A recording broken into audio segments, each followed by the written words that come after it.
there, strangers. So my name is Kirsty and today we need to have a little bit of a chat about where I've been and why I haven't been kind of filming videos for you and reading vlogs and just everything like that. I have been blogging, but I just haven't felt up to getting my camera out and talking to a camera. So that's what we're going to be going into today, which is fun for my mental health. Okay, so to start things off, I guess the main reason for me not filming would be because I have been very depressed. My anxiety has been playing up a lot over the past 2 months. It's just been absolutely awful for me. I haven't felt this bad in a very long time, and there are reasons why I have felt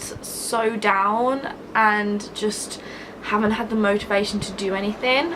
It's just been a kind of snowball effect. One bad thing happened and then another bad thing happened after that, and then it just kept going and going and going until I just reached breaking point and I just couldn't do it anymore. I fell into a deep dark pit and I had a lot of trouble getting out of it. So I'm obviously very thankful to my parents, my sister, my best friend for helping me get out of that. Basically what happened, and I do kind of go over this in my wrap-ups on my blog posts, but it kind of all started 2 months ago at the end of April, beginning of May, when my grandma got sick.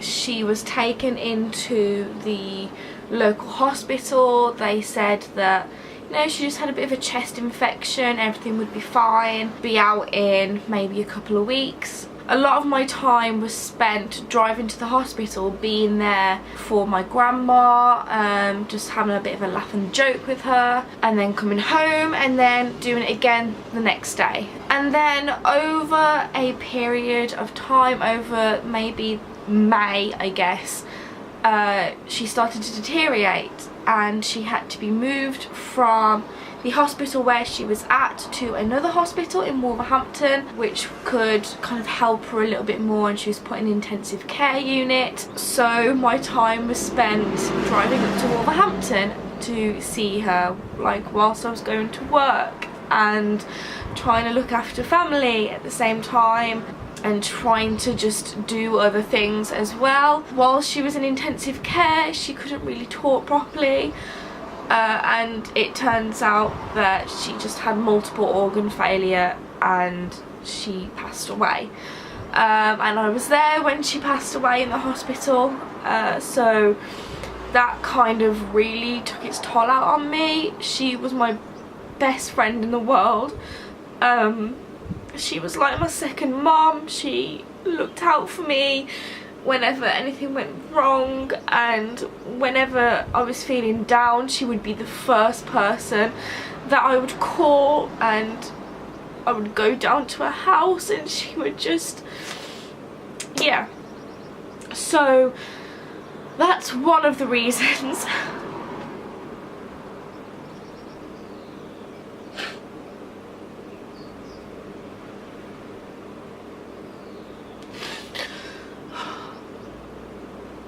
Okay, so that's one of the reasons why I haven't been filming. After my grandma passed away, me and my family, we found out that my uncle, who has been suffering with cancer for about 35 years, he'd been getting worse and worse and worse, and we were supposed to be going on holiday to Holland to see my mum's sister and, you know, that side of the family, and we were like, shouldn't we go? You know, my dad's mum had just passed away and we didn't know what to do, but we were like, you know what, let's go to Holland, let's just go, it'll take our mind off everything, we need a little bit of a break. So we went, and whilst we were in Holland we got a call saying that my uncle had passed away from the cancer. So that was 2 deaths in the matter of 8 days, which was really, really hard for my mom because it was her brother-in-law. Looking back, and I know it's only been a couple of months, but looking back, I don't really know how I did it. I don't know how I got through that week, because it was one of the worst weeks of my entire life, losing 2 people that I loved so much, very close to each other. It was so hard, but we stayed in Holland, and I'm glad that we did stay in Holland, because, you know, it was a place to be with other members of family, for my dad to have his mind taken off his mom's death, for my mom to be with her sister so they could help each other through their brother-in-law's death.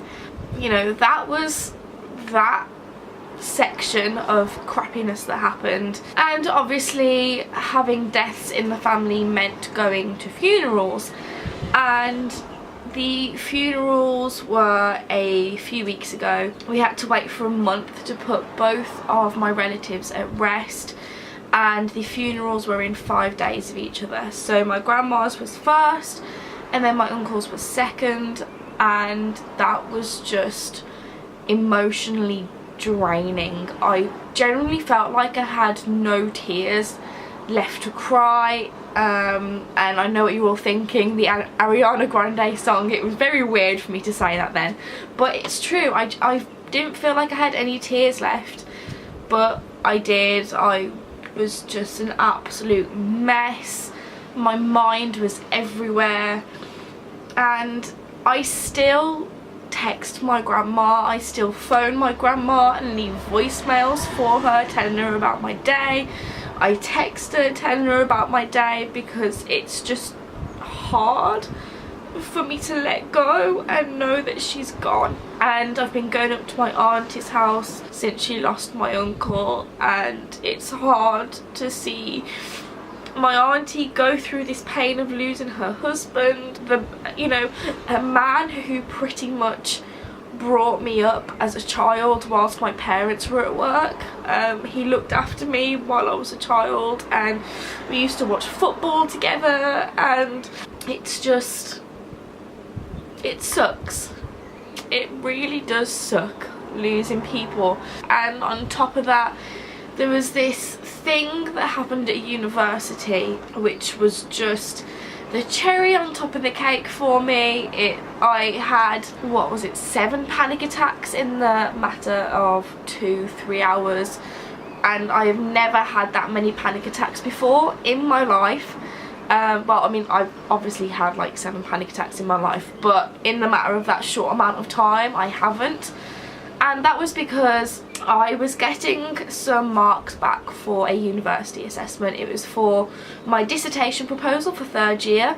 I was very pleased with the dissertation proposal that I had done. I was doing it about racism in films and TVs, and how they are conveyed through modern cinema. And I'd got this elaborate plan, I'd used loads of references, and I was very pleased. I handed it in, and I was waiting to get my marks back. I checked the university Moodle page, and it said that my assessment had been forwarded on to the Office of Conduct for Originality, which basically means that the university thought that I had plagiarised my dissertation proposal. When I saw that, I went into an absolute mode of panic.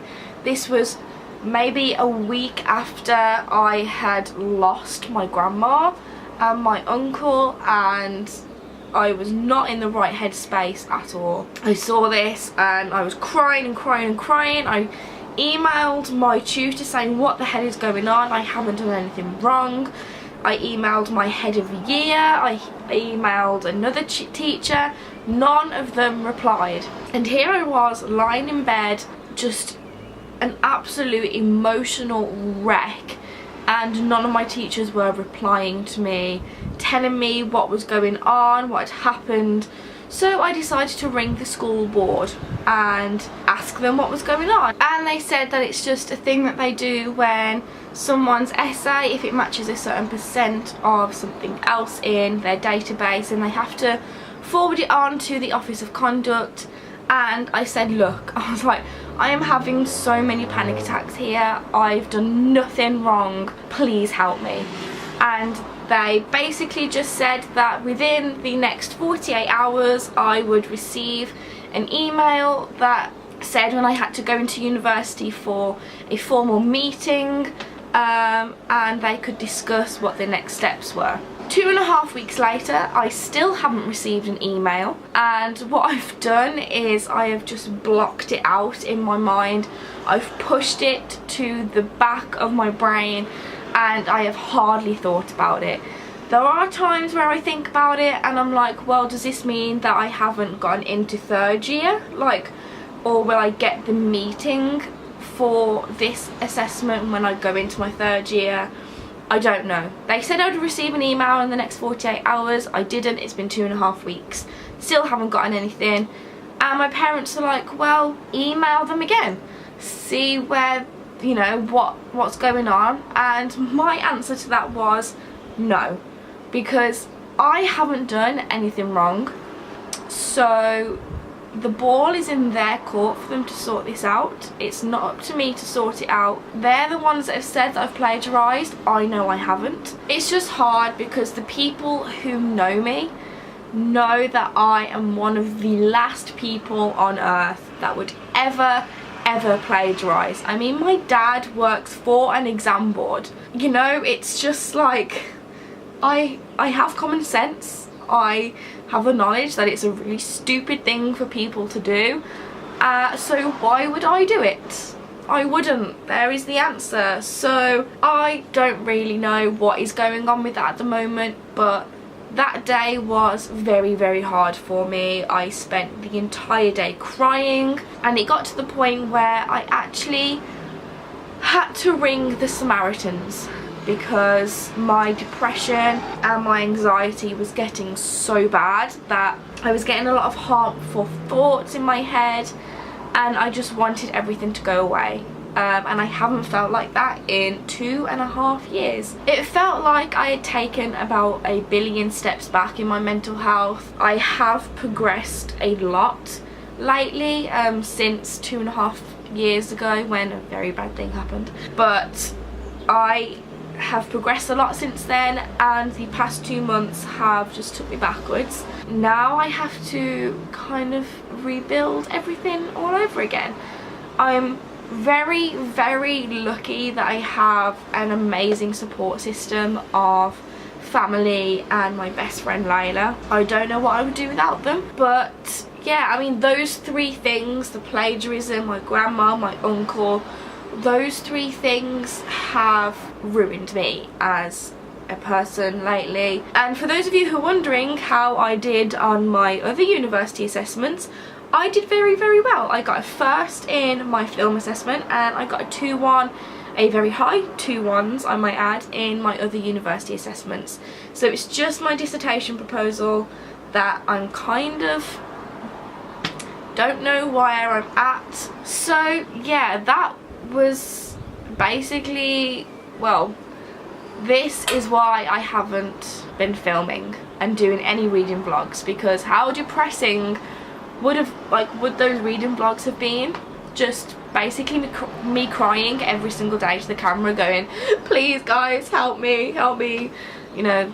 No, it just wouldn't have been good at all. So I needed to take these 2 months off for my mental health, to be there for my family, to basically try and get my life back on track.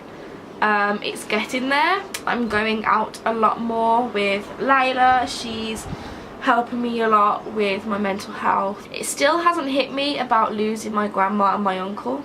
It hasn't hit me at all. It doesn't seem real. It just feels like I'm going to see them again. Then I remember that they've gone and I'm not going to see them, and then I cry for about 10 minutes, and then I stop and I carry on with life. I am thinking about starting my reading vlogs again, maybe next week or the week after. I don't really know yet. Again, like I said, it just all depends on how I feel. Since I have my camera out, I am going to film some videos today to hopefully get that motivation back for filming. That was a very deep and emotional conversation, but I feel like I owed it to you guys to explain what was going on in my life and why I haven't been uploading any videos.